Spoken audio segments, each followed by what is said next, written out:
per avere animato un dibattito che in città è partito proprio a seguito della nuova presentazione del PAT. Forse tanti non lo sanno, ma il PAT riparte dopo uno stop, perché questo strumento di pianificazione è nato nel 2007 e quindi si era evidentemente perduto questo gusto del dibattito, questa appassionata discussione sul futuro della città, che invece è ripresa in questa fase. E devo dire che tra i soggetti che in modo assolutamente meritorio hanno promosso il dibattito civico metto sicuramente i 40. Allora il ringraziamento è d'obbligo e vorrei dire che se devo chiedere scusa per essere arrivato in ritardo proprio perché ero in una delle tante presentazioni che ho fatto del piano di assetto del territorio con il Partito Socialista Italiano che mi aveva invitato, e visto che non mi sottraggo mai all'invito e mai utilizzo la scusa che c'è un altro impegno, ho dovuto arrivare tardi. Avevo convenuto il fatto che poi sarei stato oggetto di una ricapitolazione dei quesiti. Non mi sottraggo ai 4 quesiti che mi permettono di affrontare una pluralità di temi e cederò rispetto ai 2 minuti del cronometro, ma perché credo che sia doveroso da parte mia restituire ciò che l'amministrazione considera prioritario per questa città e i punti che invece considera aperti e problematici. Per quanto riguarda il quadrante di Tessera, voglio sottolineare come da un punto di vista infrastrutturale il punto di partenza è l'aeroporto, il terzo aeroporto d'Italia, grande infrastruttura a disposizione del nostro territorio con un progresso di crescita stimato in termini impetuosi nei prossimi anni. E quindi è lo stesso soggetto aeroportuale che chiede al Comune di promuovere una logica di sviluppo che sostenga questa infrastruttura che è essenziale per la vita della nostra regione, non solo della nostra città. Che cosa fa il Comune di Venezia? Immagina e ripercorre di dare risposta a questa sollecitazione proponendo un disegno in modo coerente rispetto a quanto la provincia e la regione hanno già deliberato. Perché come voi sapete il piano di assetto del territorio opera in coerenza rispetto alla pianificazione sovraordinata. E allora forse è obbligo da parte mia sottolineare che sia il piano territoriale regionale di coordinamento sia il piano territoriale provinciale di coordinamento già prevedono in 2 singole schede questo polo di sviluppo del nostro territorio. Allora abbiamo sottoposto all'attenzione della città questa opportunità di crescita collocandola dentro una logica di tipo metropolitano. Che cosa vuol dire questo? Semplifico e brutalizzo. Una logica di sviluppo municipale promuove aree che sono esatta ripetizione di ciò che ho a pochi chilometri di distanza. Un'area industriale ogni piccolo comune, un piccolo centro direzionale per ogni località. Ecco, questo non ha più da ripetersi e dunque se si sviluppa il polo di Tessera, questo sviluppo deve avere una connotazione funzionale che è nettamente discontinua rispetto a quello che io già trovo sul territorio. Di qui la scelta di pensare a 2 grandi temi. Il primo è quello dello sport, il secondo è quello del casinò e dell'intrattenimento. Non c'è un polo sportivo grande metropolitano all'interno del nostro territorio. Ci sono centri direzionali, ci sono centri che producono ricerca, ci sono luoghi per l'industria, ma non c'è una polarità chiara con lo sport al primo punto.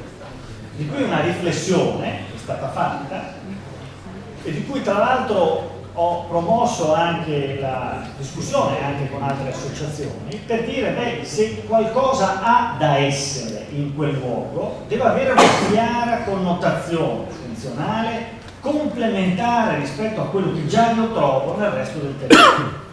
Nessuna replica di funzioni territoriali già presenti, per esempio a Mestre, nessun AEV terraglio bis, nessun Vega ripetuto, ma funzioni che hanno un senso a scala territoriale e che là trovano con l'aeroporto.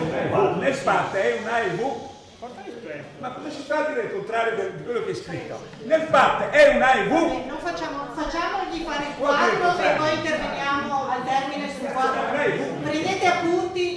se vi si replicherà. Ma non può non conoscere le norme. Ho capito. Però Non ne veniamo fuori se andiamo avanti così. Diciamo quello che si mette, così sappiamo. Non ne veniamo fuori se andiamo avanti così. Facciamolo parlare, prendete appunti e poi gli replichiamo. Esatto, ascolto e davvero sento tutti con estrema attenzione, estremo riguardo. Chiedo però che non tanto Ezio Micelli, di cui è assolutamente rilevante il peso, quanto invece l'amministrazione comunale di Venezia possa esporre le proprie ragioni dall'inizio alla fine. No, è una richiesta che faccio, se però insomma trovo l'ostilità, non credo. Allora questo è il nodo su cui abbiamo impostato una logica aperta e credo che da questo punto di vista anche il contributo che ho recentemente acquisito da parte per esempio di Incomune evidenzi la disponibilità a una connotazione chiara e a un vincolo in questo senso.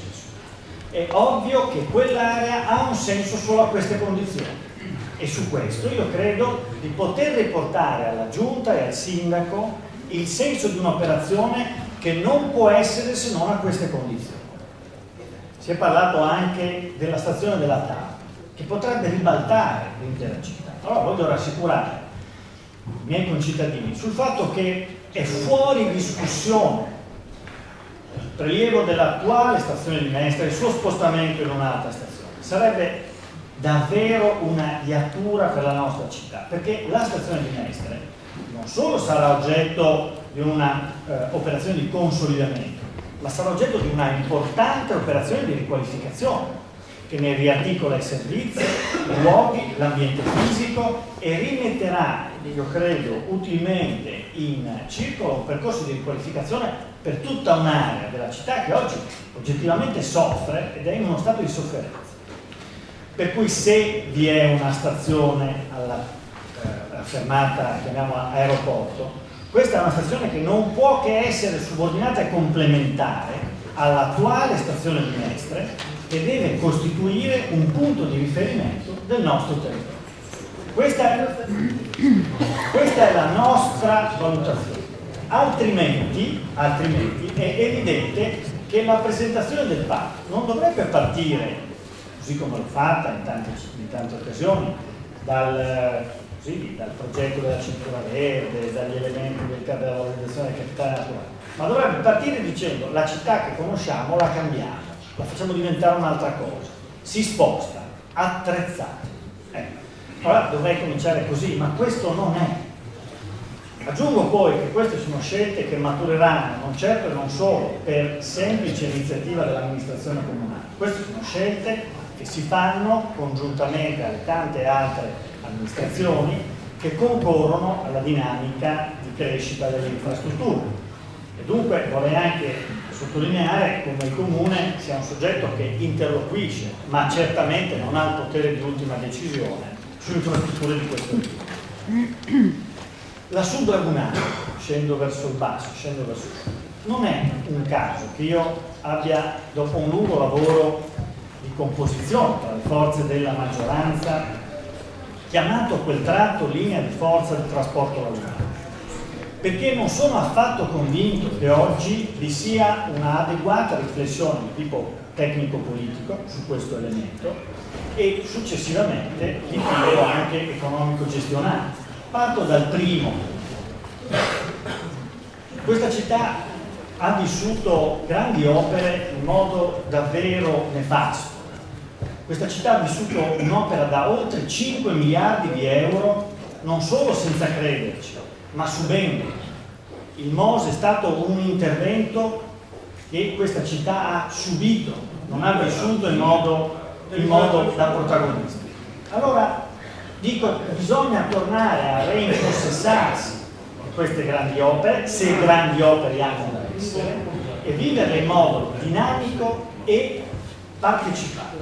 Allora, voglio proporre a voi questa riflessione, perché nelle tante conversazioni che ho avuto, davvero ho trovato una debole domanda per una connessione ad alta capacità del tipo un treno che va sottoterra. Io l'ho riportato già al Sindaco e alla Giunta il fatto che interventi di questa natura in questo momento non sono né sentiti né accettati dalla città. Questo è il caso.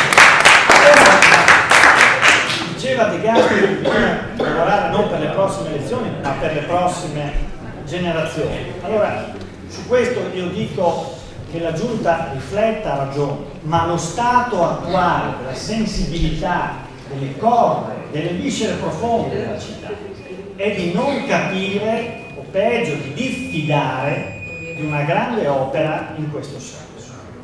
E questo è il punto politico. Il punto tecnico è che su quest'opera grandi sono ancora i dubbi rispetto alla sua fattibilità tecnico-ambientale e alla sua sostenibilità economica. Credo che in questo senso debba essere, come dire, un passaggio importante da parte delle forze della maggioranza della città, quello di considerare una profonda riflessione di questo intervento. Non spetta a me prendere questa decisione, ma quello che io riporterò alla Giunta rispetto a questo progetto è esattamente quello che vi ho detto, con la provocazione che forse in questo momento la motonave Altino o la motonave Concordia possono funzionare meglio di interventi, come dire, di rilevante livello infrastrutturale. Ora la butto come una provocazione, ma che esista un problema di connessione tra parti che sono, come dire, più lontane, meno accessibili della città, e una seconda porta in terraferma, questo è un tema su cui ho trovato sempre disponibilità. Non ho trovato affatto disponibilità su grandi progetti, su tecnologie potenzialmente estremamente invasive, e aggiungo, potenzialmente molto onerose per il contribuente, senza un adeguato ritorno sul capitale investito. Questa è una posizione che capitalizza lo sforzo di dialogo che ho avuto con la città, con tutte le forze politiche, con le municipalità, con le forze associative. E questo è quello che io riporterò, molto onestà, all'amministrazione tutta intera, evidenziando questa evidente criticità.